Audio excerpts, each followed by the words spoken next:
Last night's episode of Parenthood, another really good episode. I'm liking where all the storylines are going, so let's get right to it. So we're starting off with the campaign that's been going on for Christina, and she's getting ready to go into her first debate. And all of her family members are going around canvassing the neighborhood, and they're trying to get them to put posters up on their lawns. And it's not really going very well. Everyone's kind of slamming their doors in their faces, and people are just not interested. And that brings us to Julia and Joel's storyline. So Julia and Joel go out and they're doing this and they're going up to different neighbors. And, Joel keeps getting interrupted once by Pete and then again by another guy that he's got a contact with the job that he's working on. So it kind of leaves Julia all on her own, and you can tell that she's starting to feel a little jealous of Pete. And it's, even Joel's like smiling when he's on the phone with her. So it's a little bit like, what's going on there? But like I said before, I don't think that he's going to cross the line with Pete.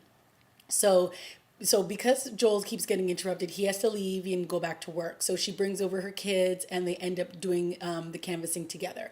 And they end up going to the house of Ed, who is one of the parents that Julia gets along with really well at the kids' school. So he invites them in, they end up having like a good conversation, and you really get from this conversation that they both really enjoy being at work more than they do being stay-at-home parents. And they seem to have a lot in common, and it's almost like they're having like this emotional connection, and it's stemming from their lack of wanting to be at home with their kids.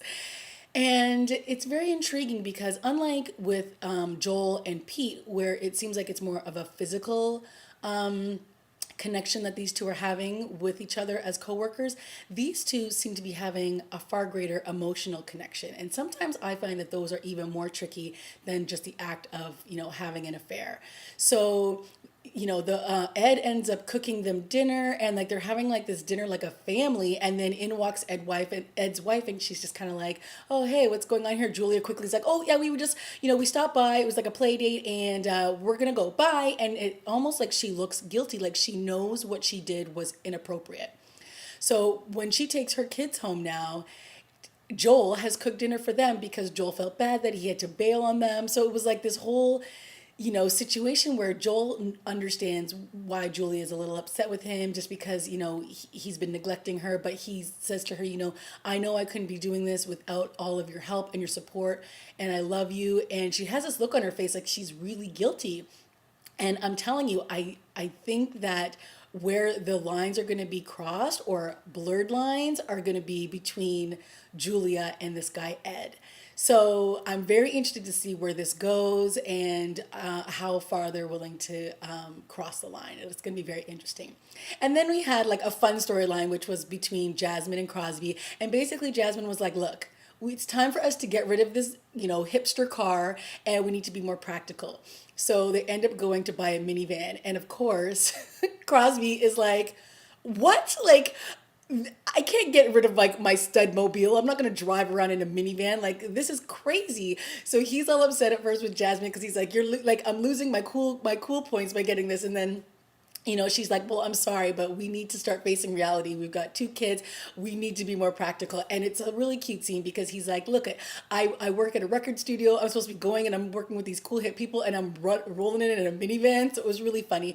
And then later on, him and the band ended up getting drunk. And of course, Jasmine had to come pick them up in the minivan, saving the day, which of course the minivan would hold 7 people, which is exactly the number of people that it needed. So it was a really cute scene between the two of them, and it showed, some growth with Crosby because, he once lived on a boat and then he had to sell the boat so that he could, get a place so that they could all be a family.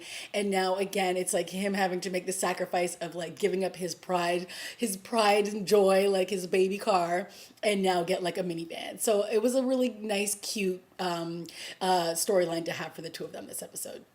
And then we had Zeke and Millie. And this is actually kind of like a sad storyline because, you always feel with Millie like she has never been able to be who she always wanted to be. And she's in a marriage. She's cheated on him in the past. He's forgiven her. She's come back. She does this paint. She's an artist and she draws all the time. But this storyline that they're having right now is she's like, listen, we have this big house and nobody's here. All the kids are gone.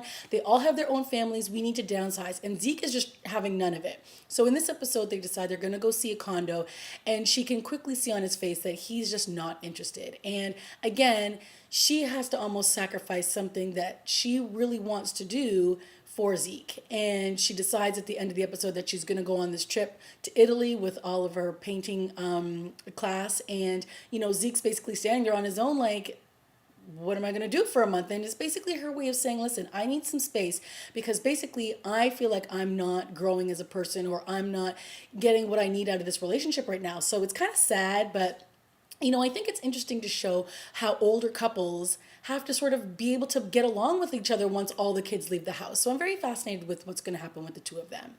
And then of course, we had the Amber and Sarah storyline, which has been sort of like the overall arc of this season, because Amber's going to be getting married.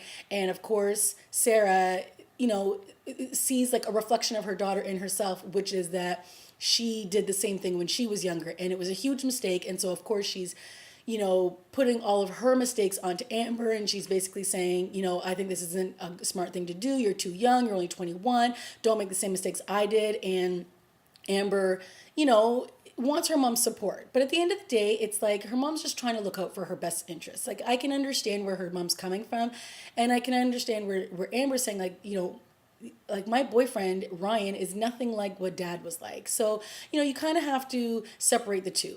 But at the end of the day, it's a really nice scene between the mom and Amber, and she basically says, listen, I'm sorry, I don't want to miss out on this moment for you, and please let me be a part of it. And it's a nice scene, and they hug, and it's very sweet.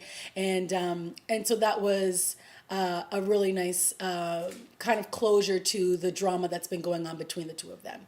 And then finally we get Christina and Bob Little. And it's the first debate. And, Christina's like a quiet, shy kind of person. And, Bob Little has been around the block. He knows how to really step up his game, and he can, debate just like anybody, like a professional.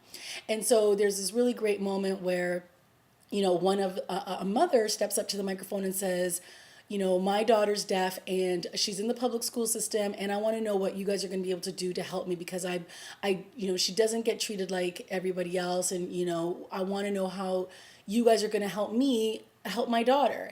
And then of course, reluctantly, Christina talks about Max, who has Asperger's, and she talks about the difficulties that she's had to go through, with her son being having Asperger's and being in the public school system. And it's a really great scene. And of course, Bob Little can't say anything because, this is a moment that is so dear to Christina, and he can't stomp on that and try to put his 2 cents in. So it was a really great moment, and of course Christina wins the debate, and now it looks like she has a real chance to become mayor. And it was nice. It was good to see her triumphant over all of her insecurities and her doubts within herself that she wasn't, going to be able to win this. But it's a nice moment, and Max is so cute at the end, and he's just like, oh my God, it's like a mathematical anomaly. Like, you shouldn't have been able to win that debate, but you did, and now you have a real chance. So it was a really cute scene between the two of them too. So, of course, rooting for the Bravermans. But again, I thought all the storylines in this episode were really good. And, we had some fun, cute moments, and we had some sad moments. But again, Parenthood is doing a really good job this season. They're really hitting the mark, and they're really touching at the heartstrings. So once again, good episode.